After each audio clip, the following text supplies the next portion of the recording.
is Ray Flores, ringing out to former boxing champions. You are listening to the Pay Me No Mind podcast with my man, Wood. Oh, the Magic Man Malik, give it a big shout out to the Pay Me No Mind podcast. What's up, everybody? This is Swift Jerry Heard, 20-0, 14 knockouts, the new IBF champion of the world, and I'm right here with the Pay Me No Mind show. Yo, it's your boy John Connor, and you're checking out the Pay Me No Mind podcast. It's Aftermath, and ain't nothing after that. Flavor in the building. It's common, what? All right. Enough of that. What's good, world? Thanks for pressing play on another Pay Me No Mind sports and entertainment video. Actually, this is a live stream. I had to get on tonight for a couple of reasons. One, I wanted to talk about tonight's fights on DAZN, the Jacobs and Chavez Jr. fiasco. Let me see what my volume is sounding like real quick. Of course, this isn't real time. But also, earlier today, I had the opportunity to speak with a super lightweight out of Baltimore by the name of Malik Hawkins, recent signee to Mayweather Promotions. He'll be fighting next week on the undercard of the Gervonta Davis and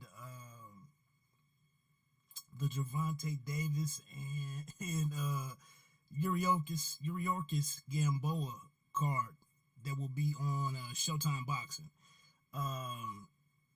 Malik's fight, he'll actually be facing Darwin Price on Showtime Boxing's live stream. I mean, on their live stream on their either their Facebook page or YouTube. I think both of them. But anyway, his team had a conference call for him earlier today. I called in, as well as a gentleman named Abe from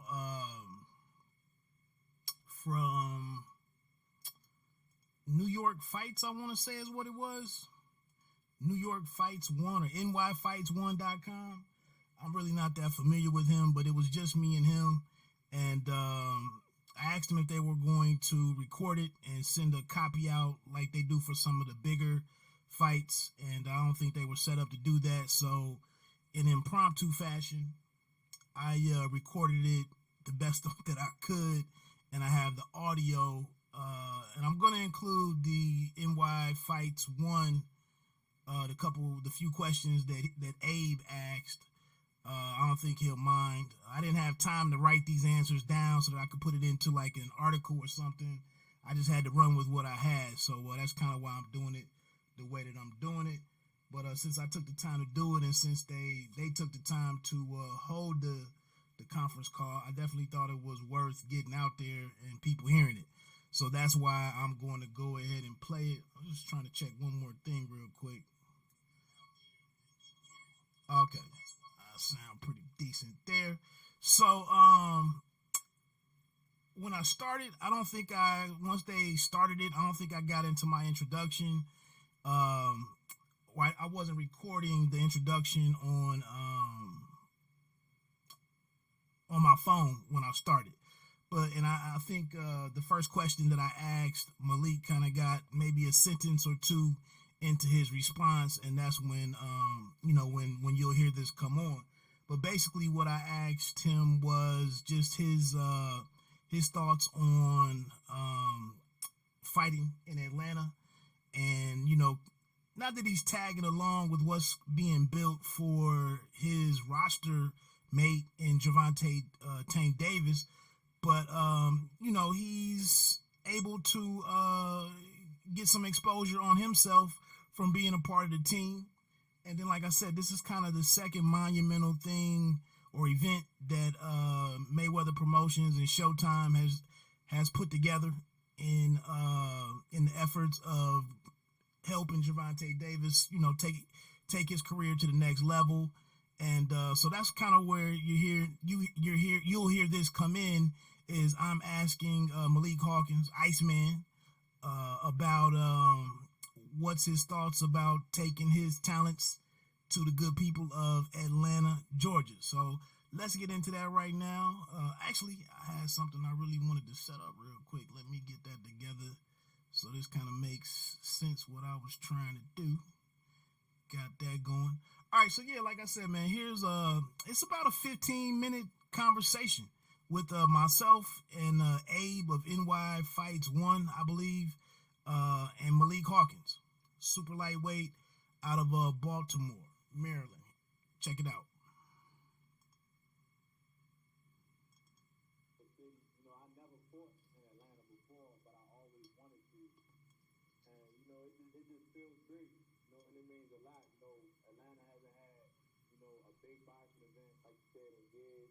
So for us, to bring a big boxing event, and for me to be a part of it, feels wonderful. Okay. Have you actually made it to? When will you be getting into Atlanta? Actually, I leave for Atlanta Monday. Okay. Okay. So yeah, kind of just what's your expectations for it, or coming off of how the event came off in in Baltimore, you being from that area and whatnot. What did that mean for you? To experience that and then to get a knockout performance, on that card. What did all of that mean to you, and what you're trying to do in the next steps of your career? Well, actually, I didn't get the knockout on the card that I fought in Baltimore. I got the knockout on my Mayweather promotion debut when I first signed with Mayweather. But it felt great, fighting in front of my hometown, showing the people in Baltimore, that Tank's not just the only one. They got another superstar and Malik the Iceman Hawkins. And it just shows the world that we got a lot of talent coming out of Baltimore. Okay. You mentioned the signing to Mayweather Promotions. There's an adage in boxing that after a fighter becomes a world champion, that they gain this 25, 30%, whatever, in terms of their confidence and whatnot. You haven't picked up a world title just yet, but that's a significant achievement to join kind of what's, if it's not, it's going to be an iconic name in boxing, and joining with Mayweather Promotions. Has that boosted your confidence or your preparation, or is there a change in your approach to things from that relationship? Actually, I already had the confidence and everything, but by me just signing with Mayweather Promotion, it just made me work even harder. Because now I know that I have a bigger name behind me. I have the name behind me, and everybody wants to be affiliated, with Mayweather. And by me being a part of his promotion thing, it just made me work even harder. Okay, that's kind of what I was getting at. So have you had a chance? I mean, I know we've seen some of the guidance, and the mentoring of Floyd Mayweather and Leonard Ellerbe, with the hands-on and the handling of Gervonta Davis. You're just getting started with your relationship there, but has there been anything, any exchanges with either of those guys that's kind of like you said? Of course. Yeah, of course. I definitely had conversations, with Leonard Ellerbe. He always, reaching out to me, just to check on me, make sure I'm doing okay and everything. And he always, tell me the main thing he always tells me to be, is just be myself. Don't never try to, jump outside the character or everything. Okay, all right, that's a good word. So looking into this fight, Darwin Price, another undefeated fighter such as yourself. What's the approach to this? I know you fought one other undefeated guy, but I think he had a couple of draws on his record. That may have been a while ago. What's your, how are you, or what's your mindset in approaching this challenge? To face a guy who, has as much to lose as you do, and a guy that hasn't tasted defeat in his career. What's your expectations in that type of matchup? I mean, I know he's going. I know he's coming to fight. I never overlook. I never overlook or underlook any opponent or anything like that. I don't care if the person could be 1-30 and 1-30. I'm still going to try to fight him like I'm fighting Mike Tyson or something like that. Because every fighter is dangerous. If they step in the ring, they dangerous. So, but I know he's going to come to fight, and I hope he know that I'm coming to fight. He's just going to have to. He got what? Basically, what I'm saying is he has to prove his boxing skills to me on the 28th. Gotcha. I only got about 2 more questions. I'll let the other gentleman get in here. I don't want to hog up all of your time. But obviously, man, in my opinion, super lightweight is one of my top 2 or top 3 divisions in all of boxing. I think it's a lot of talent there. It's a lot of young talent there, and it seems like a lot of you guys might be in situations where the politics and the business of boxing might not hinder or impede you guys from facing one another.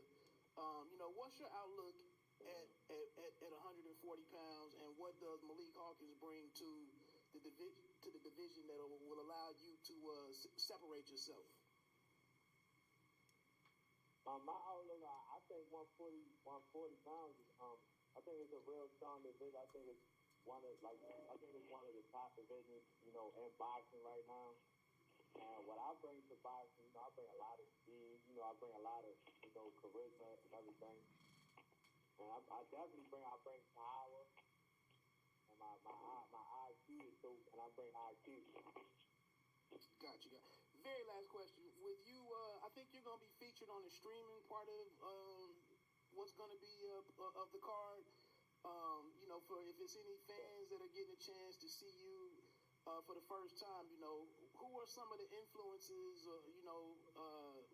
that people might see, in parts of your game as a fighter? A couple influences that influenced me was Tommy Hitman Hearns, Lil Sugar Ray Leonard, of course Floyd Mayweather, Pernell Whitaker. To be honest, I really watch, I like a bunch of old fighters. Not calling no disrespect. I don't want to call them old today, but yeah, I like a bunch of back in the day fighters. Okay. I'll step aside and just hold, and the other gentleman can get in with some questions. Yeah. Okay, you there? Hello? Yeah, we're here. Okay. Hey, Malik, what's going on, man? This is Abe from nyfights.com. Hey, what's going on? No doubt, man. Everything's good. Appreciate you guys letting me in on this. I was going to ask, this is the second time since 2016 that you're going to be fighting 5 times in 1 year. Tell us about how that feels, and whether or not you prefer, because there are some fighters that don't want to fight that many times a year, but so I guess, I'm just trying to figure out, do you prefer that type of activity? Do you think that in 2020 you're going to scale it back a little bit, or should we expect another year of 4 or 5 fights for you? You should expect another year of you fighting about 4 or 5 times, because I like fighting, 4 or 5, because it keeps me busy and it keeps the ring rust, it keeps the ring rust off me. Because a fighter can get lazy daisy when they're not fighting and everything. All right, now with this guy Darwin Price, have you seen any tape on him, and what are your initial thoughts of his style of fighting and what he brings to the table on next Saturday? Yeah, I definitely watched a few of his tapes, and he's a durable fighter. He's about my height for real, and I definitely know he definitely has good boxing skills. He definitely has good boxing skills, but I don't think that he's ever dealt with a fighter that brings pressure like me. Okay. Now, we're all human beings in the sense where we're not all perfect, and we're always constantly learning. What are some of the things that maybe you've taken from your last fight or your fights that you guys with Coach Calvin maybe have been working on in the gym to try to improve? You just basically staying calm and staying focused, and realizing the objectives, that we stand focused on, that we need to do, and all, basically just main thing is just staying focused for real. Because sometimes I would tend to get caught up in the crowd. Sometimes that's what I felt I did when I was fighting here in Baltimore. I got caught up in the crowd a little bit, trying to impress the crowd instead of going in the ring and doing what I need to do. That made the fight a lot harder than it should have been. But now we've been working on just staying focused. And I'm glad you said that because I think that you having a major fight or being part of a major event in your hometown for the first time, I don't care who you are, you're gonna get caught up in the moment, and it's great to hear that you admitted to that, and that hopefully that's just like a one and done. You got it out your system already, and now you can move forward. Now you're going to be fighting on the stream, like the old gentleman said, for the second time. Did you get a good reaction from, or good support from that first stream, or did you get any feedback from, like, let's say the network or the promoters to say, hey, we had, this many people log in during the time for the stream or anything like that? Have you gotten any of that type of feedback? Yeah, actually, I did get good feedback. I know that some of the people from Showtime said that they got a lot of people. They had a lot of people watching it to watch my fight and everything. So I'm guessing that's why they want to stream it again. Want to stream my fight, and hopefully after this fight, I'll move on to the to the televised portion. Yeah, absolutely. And you're fighting in Atlanta. And for most people, they know that Atlanta's got a lot going on. They've as far as entertainment and just like the social vibe out there. So it's extremely smart that the event is going to be there during that time. Have you? What are some of the things that you thought about? Like leading up to it, or not thought about, but what are some of the things that you did as far as promo wise, maybe a little bit different this time around than you have in previous fights? I did a lot more, just making, basically a lot more promotion, explaining to people about where the fight is going to be at, where it's going, where it's taking place. I just did, it's so much stuff I did, I can't even remember. Okay. All right, and then the last thing, are we going to hear Coach Calvin yell out freezer time next Saturday night? Oh, of course. Definitely going to. I definitely have him yell freeze time, because I'm like I've been saying this the whole training camp. I don't get paid for overtime. That's right. That's right. Well, hey, listen, I appreciate your time, Malik. I wish you the best of luck next Saturday in Atlanta. And I'll be definitely tuning in on the stream to watch your fight. That's thank you. All right. Hey, Malik, All right. you got time for one or two more questions? Yeah, definitely. Hey, my man was just alluding to, it's a great crop of talent in and around Baltimore, the DMV area and whatnot. And you've been able to benefit of working in the same stable as a guy like Javante, who's a fast rising talent in the game. How was that kind of influencing you and your preparation? That it had a big influence on my preparation, because I wanted to get to where he's at.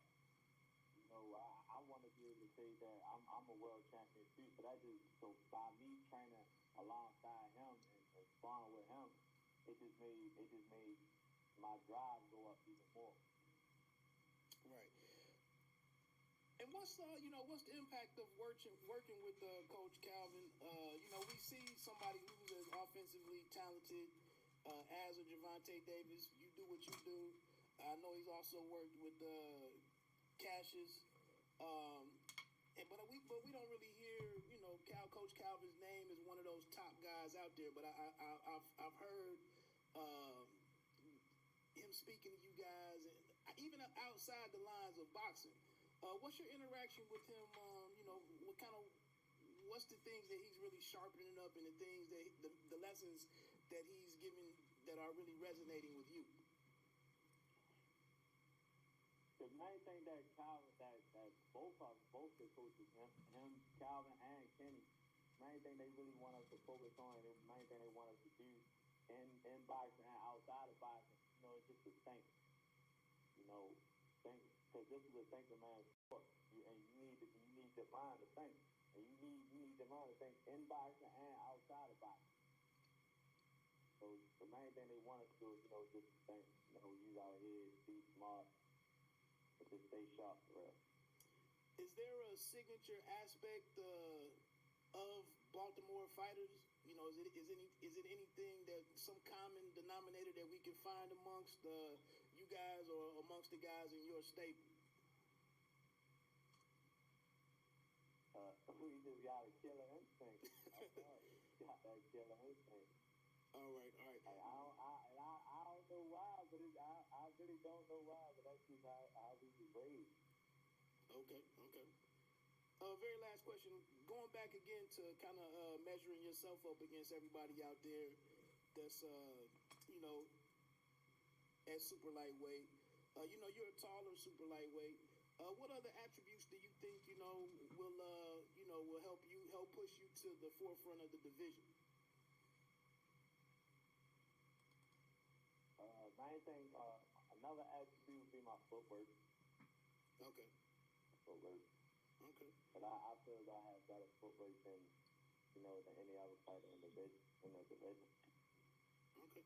Anybody else, coming up or you working with? I think I've seen you in some photos and whatnot online or on social media, whatever, with maybe a Tierra Brown and different individuals. Anybody else coming up, behind you that you would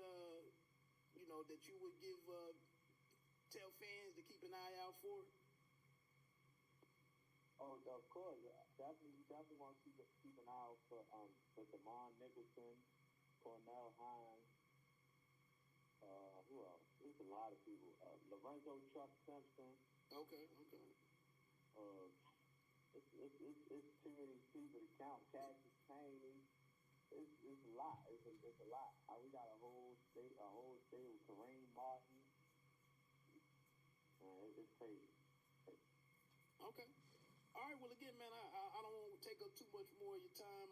I do appreciate being invited in on the call, and just wishing you well, man, and success. With this fight as well as into the future.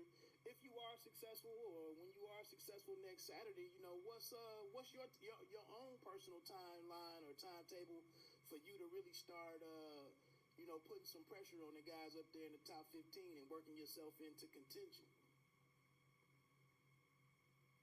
I'm right now. I'm just taking it one fight at a time. But hopefully next year I'm gonna really start putting pressure on guys. Right now, we just looking at December 28th right now. Good deal. All right, man. Like I said again, thanks for y'all's time, man, and best of luck to you next week. Okay, thank you. Thank you. Mm-hmm. All right. Back to it.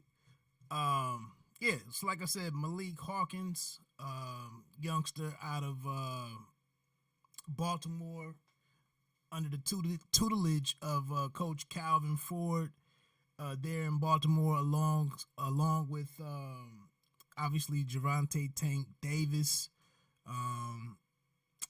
and a host of other guys. I mean, you can go with Cassius Chaney, as he just mentioned. I believe Truck Simpson is also under Coach Calvin Ford. So, best of luck to that outfit. And I just wanted to I just was I told you earlier this week, or I mentioned on Twitter, I was trying to interview another youngster who recently did something extremely big, and I was trying to talk to him, get an interview in and whatnot, shed some light on the situation, and devoted like half an evening, a work evening, took time away from my wife to watch some footage, prepare some questions, read some previous articles, get an idea of this fighter's kind of bio, and really try to do a great job with letting people know what this person has sacrificed to accomplish what they just accomplished. And all of a sudden, a 21-year-old, 22, a youngster, doesn't, or seemingly doesn't know how to find, an unanswered text message on their phone.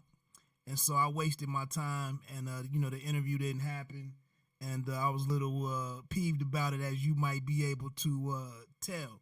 But that's neither here nor there, man. Like I said, I appreciated talking to the kid, and I thought it was a lot of forward thinking in him and his team, taking advantage of being, paired up with Gervonta Davis on these types of events, to take some time and make sure that, the media also checked for them, or checked for him and what he's got going on and his movement. So I thought that was real dope. It is like 1:30 in the morning on Eastern time. I'm kind of tempted to just go on and beat it, get into bed myself. Got a couple things to do tomorrow before all the fights get going on PBC on Fox. And then I think also FS1 is the undercard, I believe. But tonight some action, did take place in the world of boxing. Guess I can get into some of it real quick.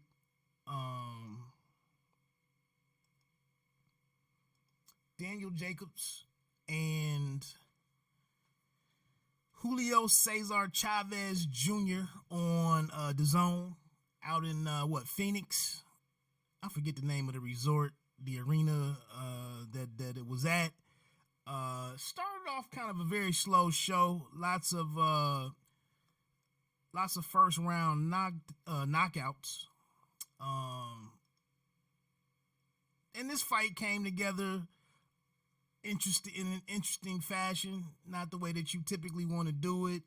And then also I kind of missed. I didn't get a chance to check out the action that happened on YouTube. I saw the Daniar Yelesinov, I believe is the kid's name, the welterweight. I think that fight was on. That might have been the only one that was on YouTube from what I was able to gather. But the show started at 7 p.m. Eastern time. And so I was going to talk through some of it real quick. I guess I'll work my way to the main event here in just a second. What was I trying to do real quick? Let me find what I was looking for.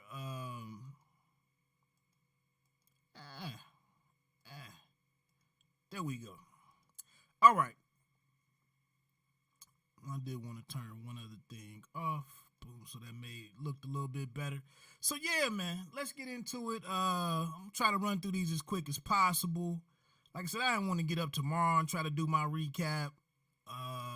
And I might go live tomorrow night after the Harrison Charlo rematch. After that card goes off, try to jump on and bump my gums for a little bit. But let's look at this one right here, man. Out at the Talking Stick Resort Arena in Phoenix, Arizona.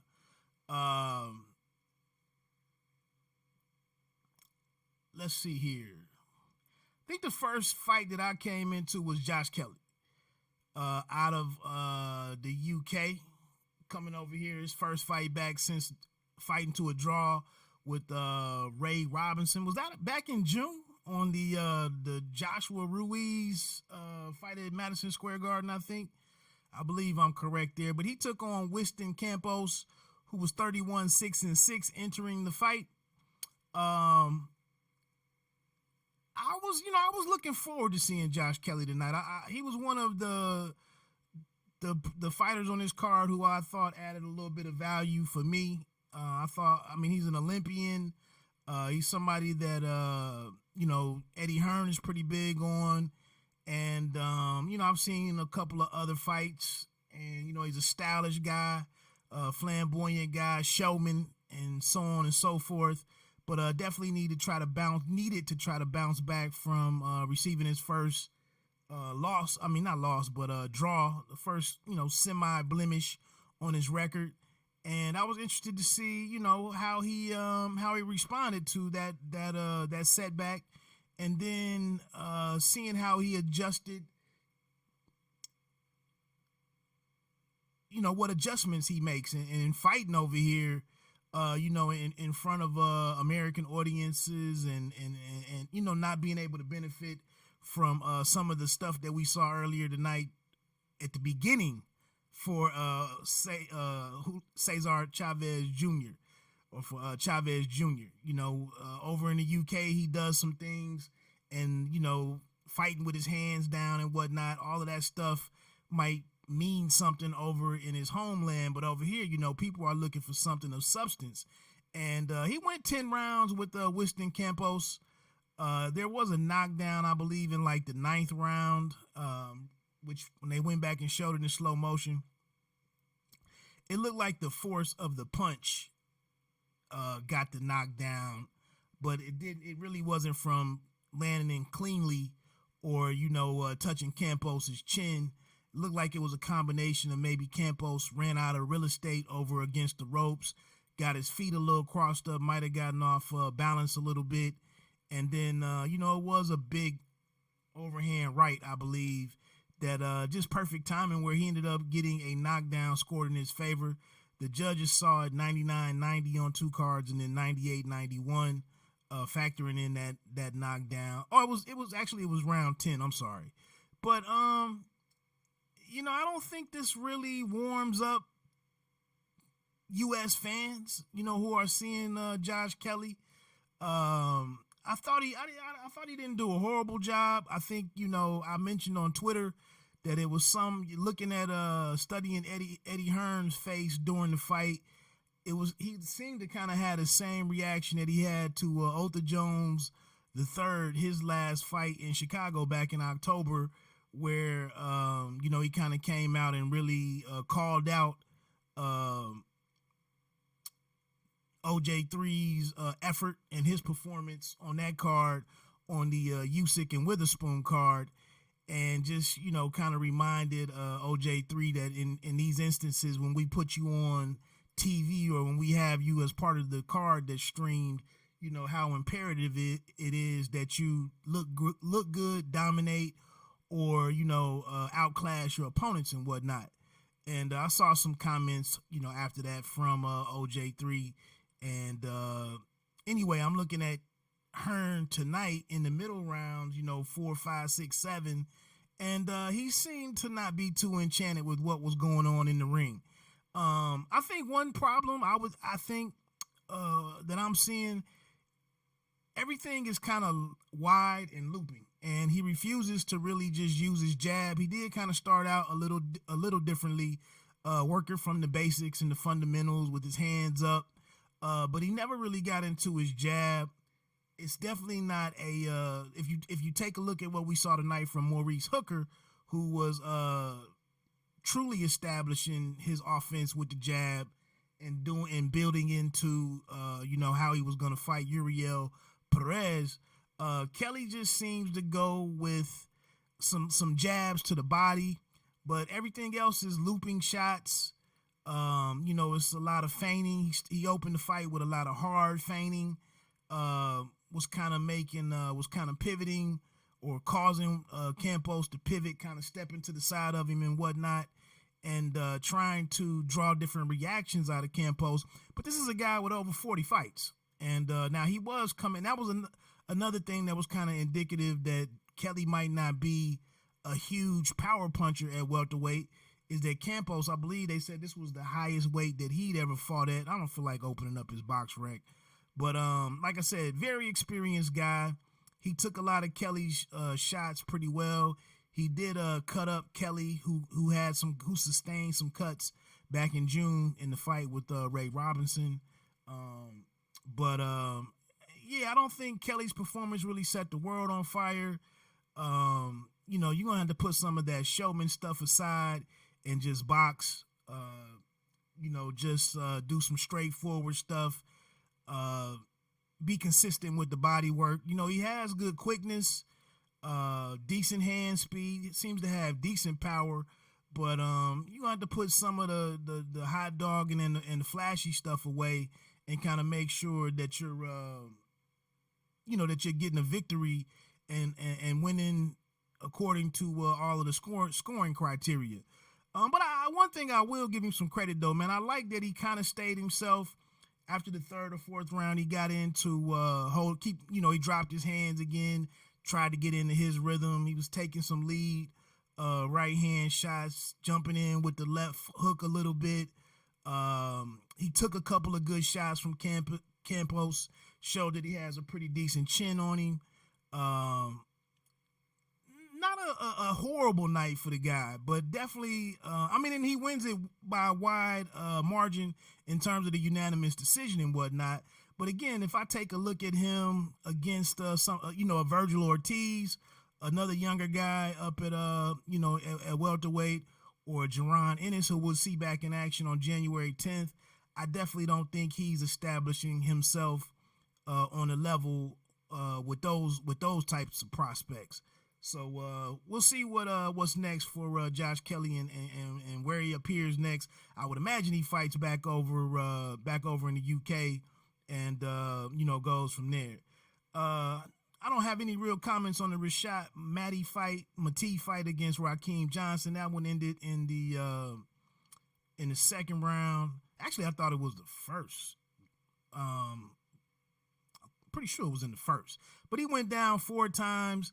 I was a little surprised to see that this fight was fought at welterweight because Mati is a pretty tall kid. I stood next to him in Chicago. He was way bigger, way taller than what I thought he was. Looking at him, on the zone before, and then even seeing him last year in person, I think that might have been his professional debut in Chicago.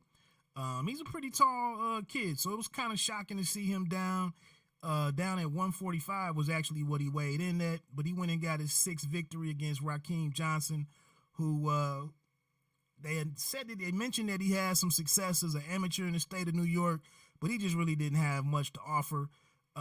He did, if you watch it in slow motion on the replay, he did get hit up at the top of the head or, behind the head and whatnot. It seems to be happening a lot right now in boxing. But, it really is kind of illegal for, I think it is against the rules of boxing for fighters to bend over to a certain degree where it will cause the back of your head to become exposed when guys are throwing hooks and wider shots and whatnot. It's not a rule that's really enforced. Obviously, we see guys bending down and bending over every week. But it just seemed like tonight, also with Perez, Maurice Hooker's opponent, he also took a shot at the top of the head and kind of behind. So anyway, another win for Rashad Mati. He moves to 6-0. Good for him. I did not see the Gabriel Rosado and Humberto Ochoa fight.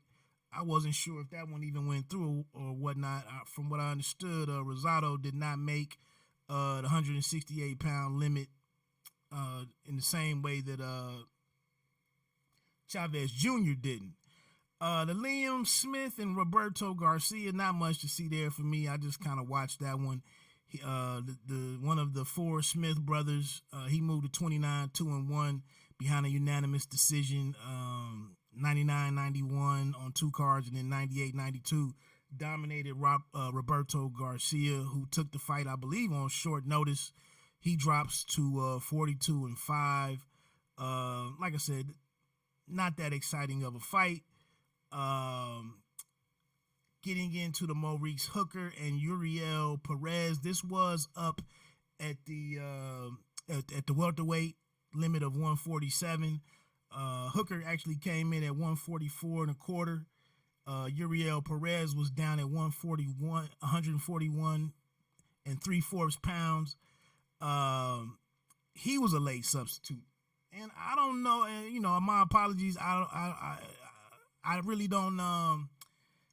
I really wasn't watching this card too closely. The lead up to it, with the fact that it was switched over to Arizona to avoid some issue with the drug test that Chavez Jr. skipped. Then you had there was some injunction earlier this week or whatever, some legal activity to ensure that Chavez Jr. could go on and fight. Rosado was on standby. Of course, Julio Cesar came in overweight, so on and so forth. It was kind of messy, man. So I just kind of was waiting for this fight to happen.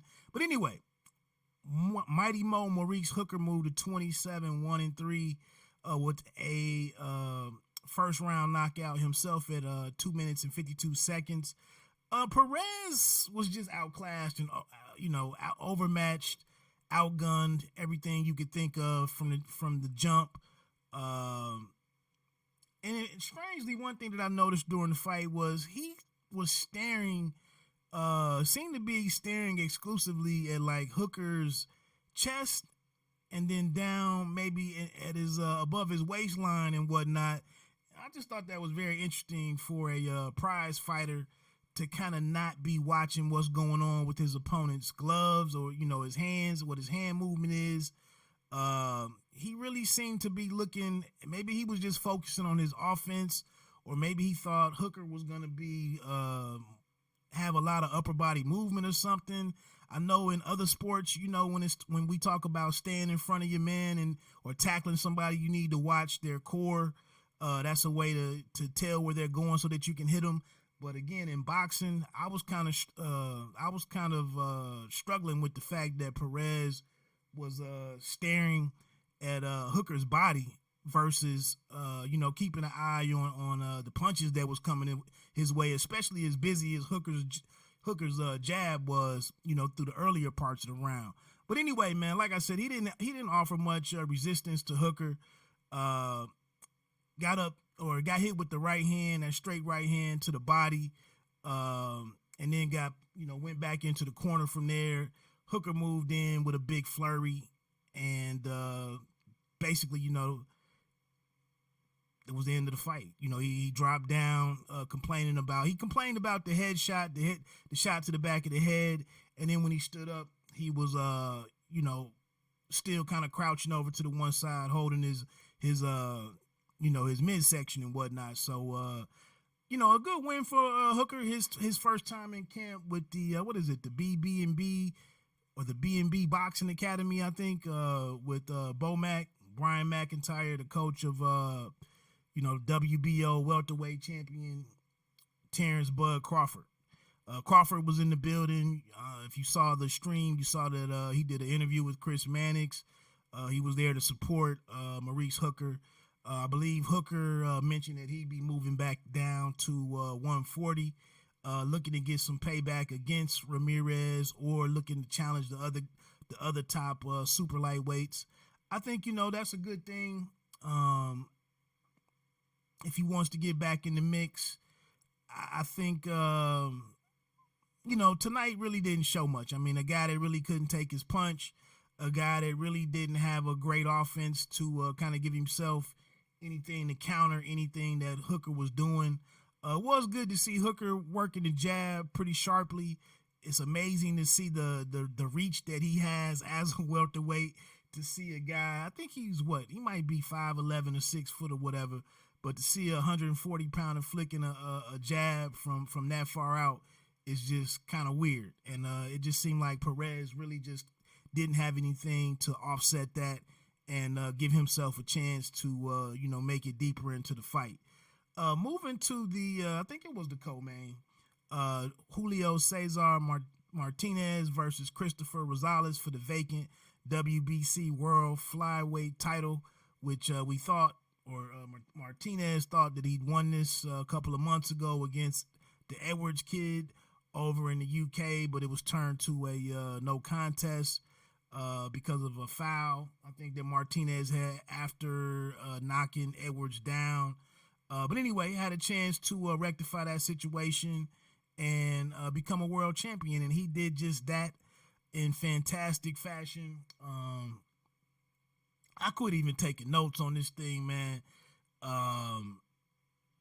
Martinez is just he's a handful, and just a wonderful warrior, a fantastic fighting warrior. I mean, it's not just he's got one of the more unique styles that I'm seeing out there, in all of boxing, but a big puncher. The thing that jumps out to me with him is just the hand-eye coordination. It seemed like anytime Rosales, bent over to the left or to the right, to either throw a shot or just mixing in a little bit of upper body movement, it just seemed like that Martinez was able to catch him, touch him with uppercuts. I thought he was phenomenal in how he managed being out of range with the taller Rosales, not being able to be touched by him. I thought he was patient. Just his creativity in getting into the pocket, getting out of the pocket. Just a very dangerous fighter, fun to watch.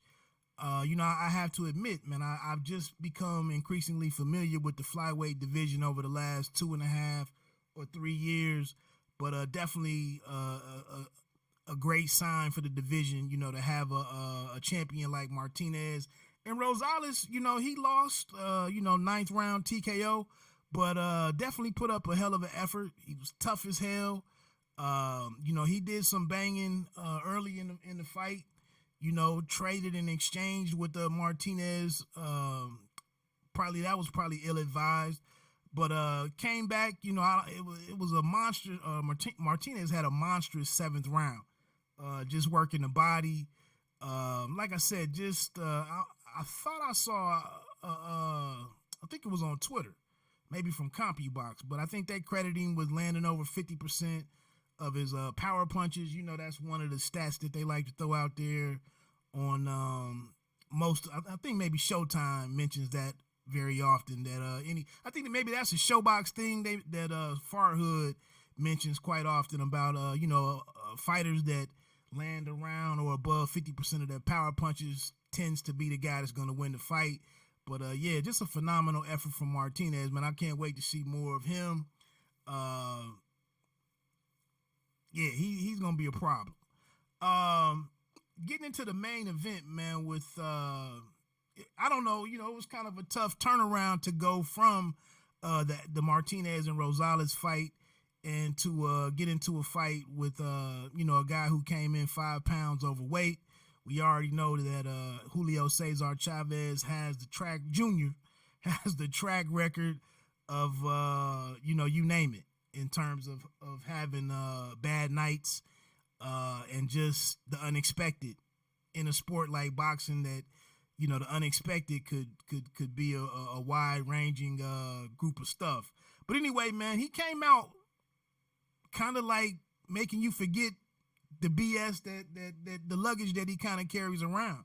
He was very aggressive early on, stalking Jacobs. It looked like Jacobs was a little bit, I think he really had, and he mentioned it, he had to adjust to the size of Chavez, who came in, probably above 190. I mean, visibly, you could see that he was the bigger man. And I just think Jacobs was kind of caught off guard. And he's a guy who hasn't had many rounds since like 2 years ago, I believe, with the, the fight with going the distance with Canelo Alvarez. So he probably just didn't know what to expect from him. And he's a veteran. You see a guy come in 5 pounds over. He had to have his own questions or suspicions about kind of where Chavez was, how he made it through camp or whatever his commitment was and whatnot. So Chavez got out to a pretty decent start, and look at my notes real quick. I did write down some notes on this one. His jab was he caught him with a jab that put that knocked Jacobs back up into the ropes a little bit, caught him off guard. Also had a decent, a really great left hook to the body of Jacobs, and then Jacobs kind of responded later in the round, letting his hands go a little bit, and then getting out into the second and third round. It just seemed like Jacobs was seeing the action better. He got a good sweat going. He started getting into a rhythm. He really stopped backing up as much. Went on and started setting up in the center of the ring himself and standing in, with Chavez. And Chavez's work rate kind of decreased a little bit, from the fast start that he had. So Jacobs was double jabbing and just working off of the jab, building on to his offensive attack, mixed in the uppercut. I thought it was some of the better boxing that I've seen from Jacobs, to be honest. I mean, if Jacobs would have done some of this stuff on the inside or from mid-range against Canelo Alvarez, maybe that was a different fight. So that was one thing that I was looking for going into this fight, was just seeing Jacobs really compete, and give him a shot. Be violent. I just feel like with Canelo, with Triple G, I just feel like he's kind of gun shy or something, playing things too safe. So really to get into the second, third, and fourth round, to really see him, stand inside, get into his shoulder roll a little bit, and bang to the body nicely, mixing in some uppercuts and really just outclassing Chavez the way that he should have. In the fourth round, there was a good, I had a note that there was a good left hook by Chavez Jr. with earlier in the round, I think, with Jacobs on the rope. And then Jacobs opened up before the bell. They had a really good exchange along the ropes again. And that's kind of where Jacobs was really losing the advantage that he had in the fight. The tactical advantage was when he allowed himself to get into the ropes versus just standing in the center of the ring and just reading and reacting, using his reflexes, using his experience to, elude most or evade anything that Chavez Jr. was doing. So then we get to the end of the fifth round. Chavez Jr. lands a good right hook, a short right hook in the center of the ring. And I think that was at the 130 mark. And the rest of that round, I think Jacobs kind of responds, gets back into it, resumes some of the things that he was doing, in rounds 3 and 4. And Julio Cesar Chavez Jr.'s face was all bloodied up, nose leaking pretty good. I think he had a cut on his left eye. Oh, did I have a note on? I didn't mark. I just had nose bloody. But he was leaking pretty good. Looked a little frustrated. Oddly, he goes back over to the corner. He's standing up facing the crowd. And, I was writing notes and stuff, jotting down stuff in between the rounds or doing something on Twitter. I really didn't notice whether or not he had sat down the first 3 or 4 rounds. So when I see him standing up, I didn't go right to Twitter. I was like, what the hell is going on? I'm like, I didn't know that, he would be standing in between rounds. And while I was tweeting stuff, I didn't hear Brian Kelly mention it or whatnot. So I'm like, well, what the hell is going on here? And,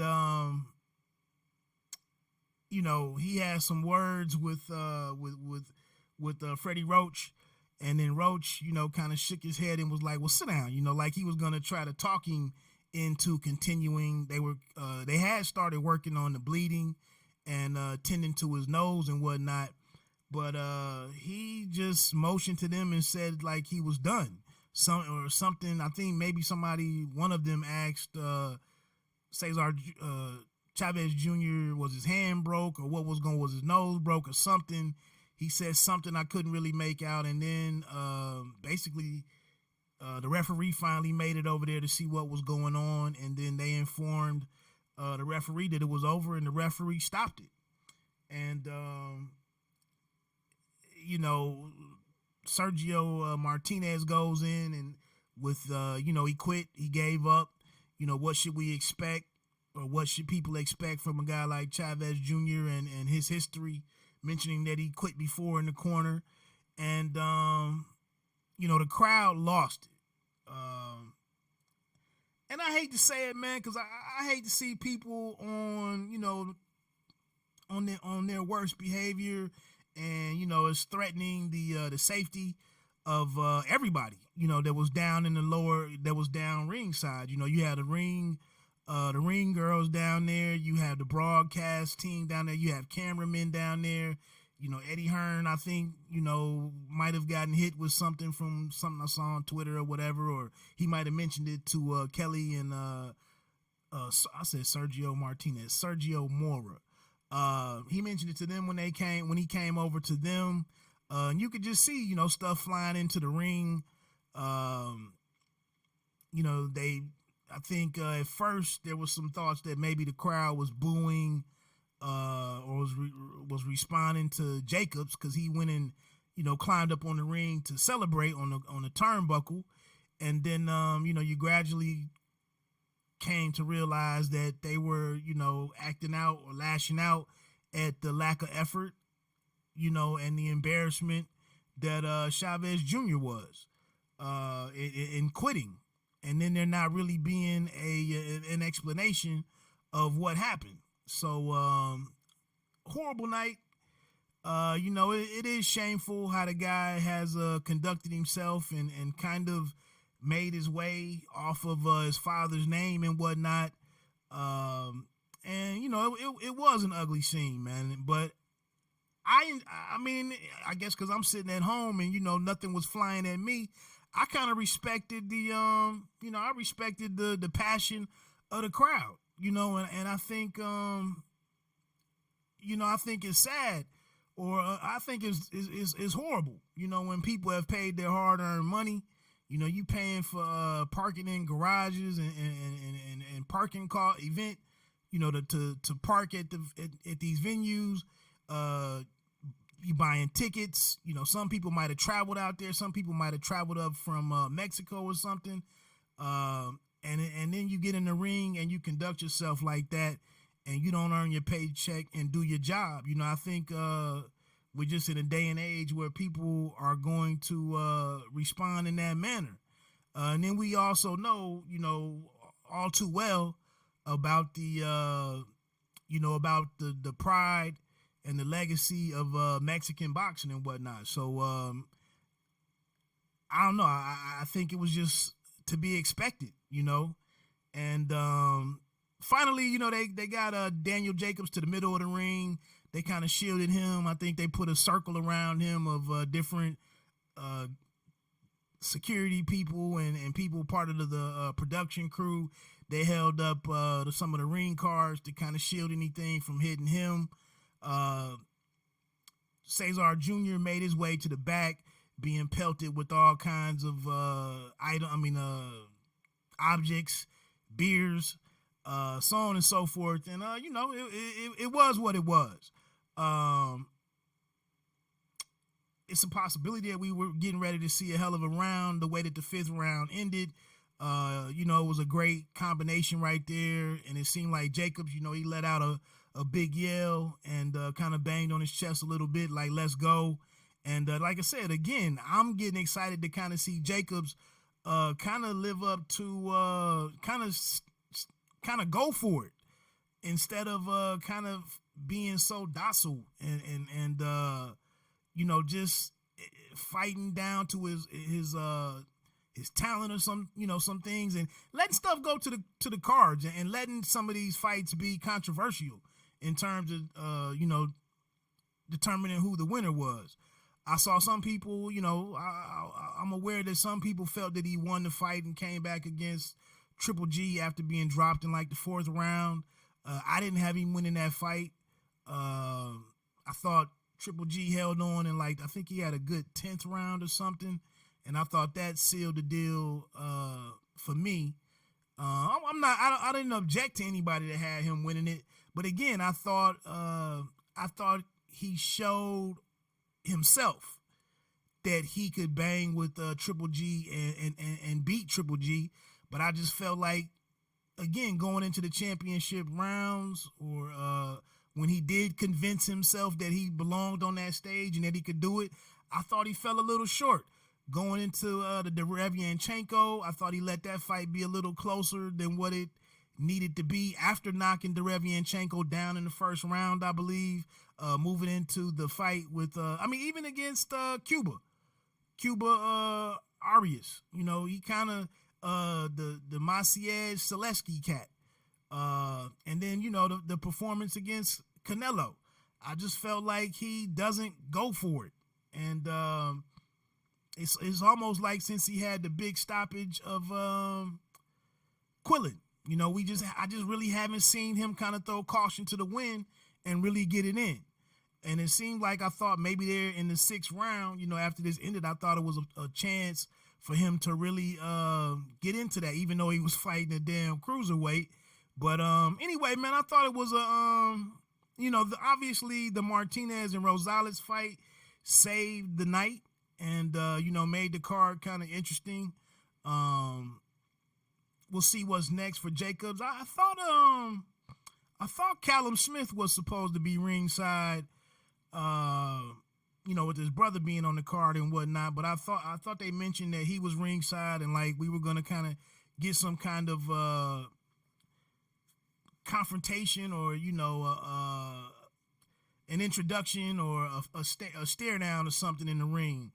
I thought that was going to happen, but obviously the way the fight ended, maybe that got preempted or something. But all in all, man, not a horrible night.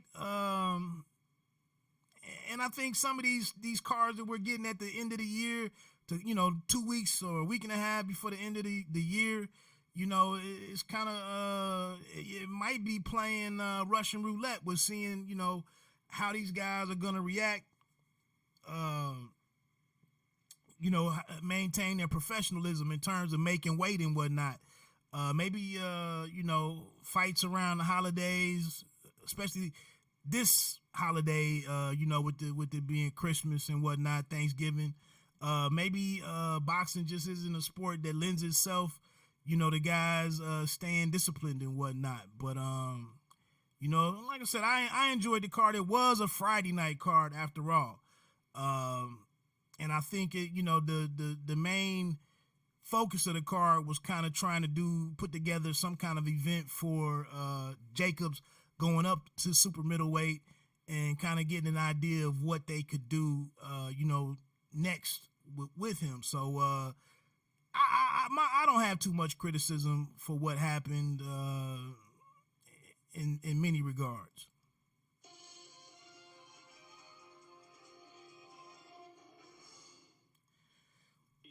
Now the one bit of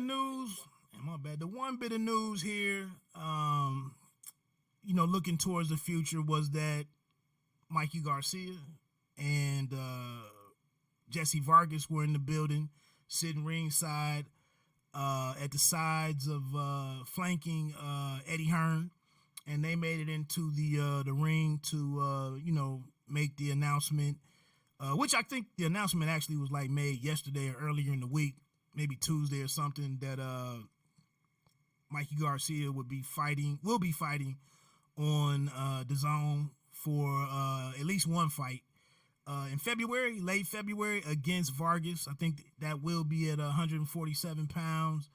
I thought they had a pretty. Now these two guys have a history, great standing with one another. I believe you could even call them friends. I mean, they're friends. But they climbed into the ring and had a pretty intense, a pretty serious stare down. And I saw more criticism of the fight on Facebook than on Twitter. Seemed like the Twitter crowd was kind of in favor of the fight. Seemed like on the Facebook forums that I peruse and whatnot, it was a lot of it wasn't much interest in this fight. Personally, I think it's a solid reintroduction for Mikey Garcia.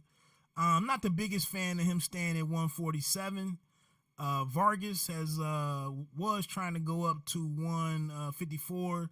The fight fell apart with him taking a run at a super welterweight title against Jaime Munguia. That didn't happen, and now he's coming back to 147. I want to see it. I think it's a pretty good card. The money and the deal that was on the table, I guess, what Garcia's purse might be, that's not really, that's above my pay grade. I think Eddie Hearn might be playing the long game with that move to bring Mikey Garcia over there to the zone. I think maybe he's taking a run at trying to put the Pacquiao fight on the zone. I think Garcia brings a decent audience with him. I think he's a guy, I'm not going to hold it.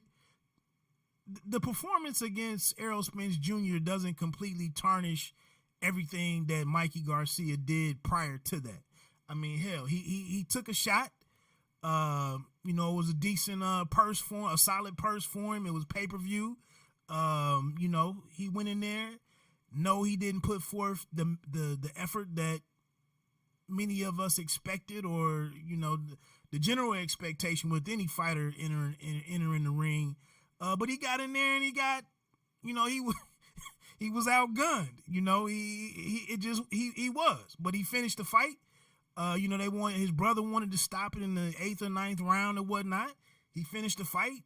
He took the licks, to get that fight and get the money that he got for that fight. And he got embarrassed, professionally. He got embarrassed. He got outboxed. And, he has to walk around with that. But that doesn't scratch. It doesn't completely knock the man all the way down the mountain for me. So to see him over here on the zone, I think it's a decent move. I think it's a guy that you can you can really expect to show up and put on a professional effort, be on weight. Like I said, he brings a solid audience with him. And like I said, I think it's Eddie Hearn had to deliver subscriptions and subscribers and whatnot to the zone, and I think that's a decent way of doing it. Reportedly, I think 7 million was thrown out there. Again, that's it's not my money. It's not coming out of my budget. So hey, if that's what he had to fork out to make that happen, with taking a look at Pacquiao potentially down the line, then that's what you do. As far as Vargas, I thought, I saw one cat on one person that I talk or see post quite a bit about boxing on Facebook, was critical of this fight, saying that it was 2 counter punchers. And so, how could you expect any fireworks, with 2 guys waiting for the other to make a mistake and whatnot. But I mean, Garcia clearly got on the attack with Adrian Broner. He took the lead with the Dejan Zlatichkinin cat. I think he got him out of there, in the 2nd or 3rd round or something, I believe.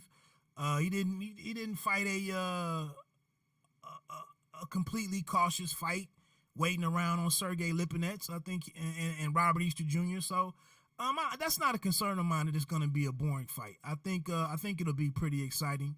I think he'll look to reestablish himself as a pound-for-pound performer, and at least try to set up some kind of future business, whether it be at 47 or 40. I expect him to try to put on a show.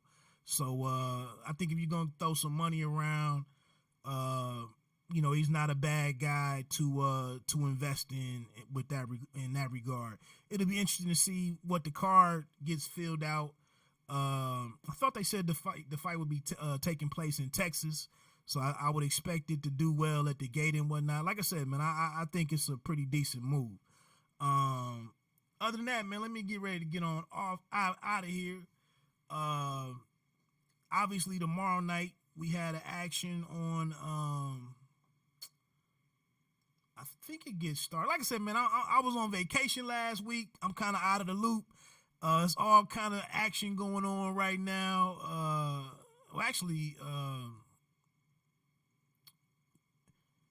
Fights every week, on 2 and 3 different platforms and whatnot. So I gotta bounce back and start keeping up with the schedule a little bit better. This week I had it after being on vacation an entire week.